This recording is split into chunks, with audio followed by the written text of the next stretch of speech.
governador também nomeou o novo reitor da Unicentro. Vai ser o professor Vitor Zanetti. Para evitar possíveis frustrações, muitos pais começam cedo a incentivar os filhos a ter uma vida mais participativa na sociedade. Para isso, já fazem como alguns profissionais que contrataram especialistas em planejamento de carreiras.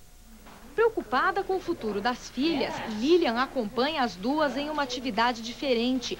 Desde cedo, Natália, com 6 anos, e Amanda, com 9, aprendem a importância de se sentirem úteis.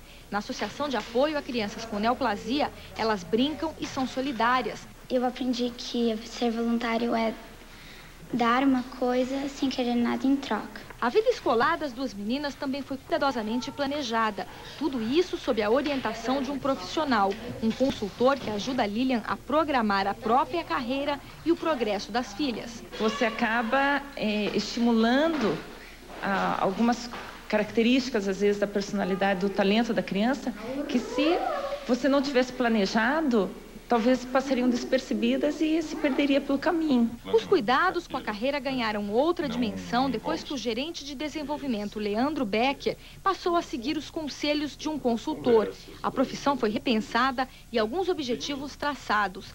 Leandro hoje está fazendo mestrado e acredita que, abrindo novos horizontes, os resultados surjam com o tempo. A ideia é a independência intelectual e financeira.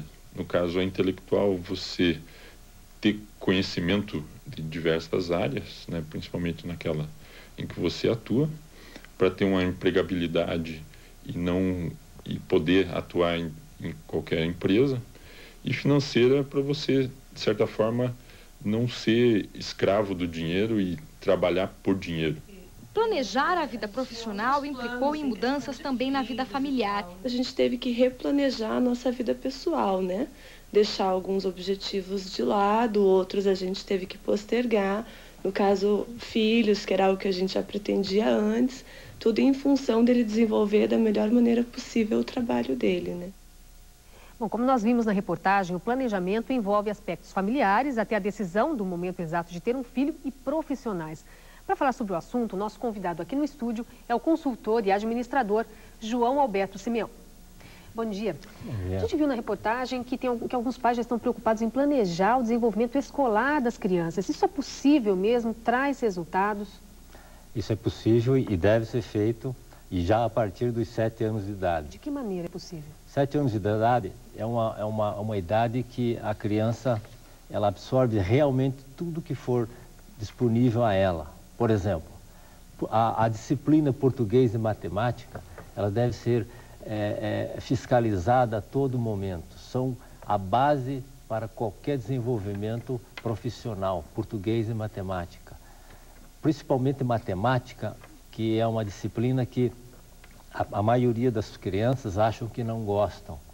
Elas tiveram algum tipo de problemas com não gostaram do professor, por exemplo, não conseguiram gravar uma fórmula na matemática, e como ela é sequencial, no ano seguinte ela vai ter problema, no outro ano também, e pode... E às vezes para o resto da vida. E para o resto da vida, e pode até distanciá-la da área de atuação.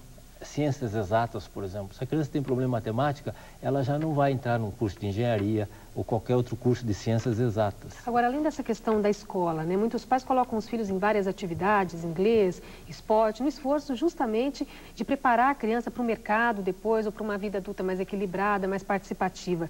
É necessário colocar a criança em todas as atividades? Como planejar isso? Como planejar esses cursos? O que a criança deve fazer? Isso, inclusive, até se planejar adequadamente, você já está ensinando a criança a administrar o seu próprio tempo. A administração do tempo Mas essas atividades todas não podem causar mais estresse do que, na verdade, trazer benefícios? Depende das atividades que você proporcionar à criança. Se você, por exemplo, como eu tenho visto que muitos pais querem que a criança faça piano, balé, natação, aeróbica. Na verdade, a atividade física tem que ter uma. E fazer bem feito. Tem que ter inglês, evidentemente. Tem que ter algum tipo de atividade que desenvolva a comunicação. Pode ser um hobby, o hobby, por exemplo, esporte. O hobby, você falou, é muito interessante. Para mim é mágico. Porque o hobby é alguma coisa que você faz com prazer. E quando a criança descobre o hobby, que muitos pais não têm paciência, porque às vezes ela começa um hobby e não termina, e começa porque ela está procurando o hobby. O hobby, ele ajuda demais a criança a se desenvolver para a profissão, porque a disciplina, a determinação com que ela se dedica ao hobby, isso ela consegue levar para a vida pessoal e profissional. Agora, falando já de profissão, o problema normalmente fica destacado, aparece mais já na adolescência, na hora de escolher o curso, na hora de fazer o vestibular. Quando a criança não foi preparada desde cedo, é possível resolver o problema, correr atrás, nesse momento, na adolescência, poucos anos ou alguns meses antes, por exemplo, do vestibular? Isso é muito arriscado. Eu não deixaria para pressionar o jovem 3 meses antes da decisão de qual curso que ele vai se decidir. Se tivesse algum tempo antes para ajudar o jovem a descobrir os seus talentos e qual área e qual curso que ele deveria fazer, isso ajuda muito. É evidentemente que se ele entra num curso errado, ele pode mudar, ele pode passar para um outro curso. Claro, ele tem que ter uma atitude de recuperação de tudo aquilo que ele não fez a partir dos 7 anos de idade, por exemplo. Agora, para o profissional, o que ele deve levar em conta na hora de planejar a sua carreira, a sua vida pessoal, a sua vida profissional? Bom, no mundo capitalista que nós vivemos, primeira coisa, uma dificuldade grande que eu vejo num profissional, num adulto que queira melhorar e se tornar um profissional de primeira linha, que é o objetivo de qualquer planejamento de vida profissional, ele tem que cuidar do lado dele econômico. A gente viu na reportagem que a pessoa está preocupada com a parte intelectual e também financeira. Geralmente nós somos analfabetos na parte financeira.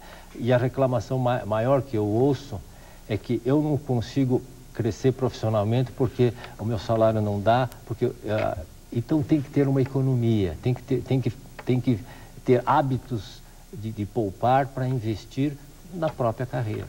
Certo, obrigada pela entrevista.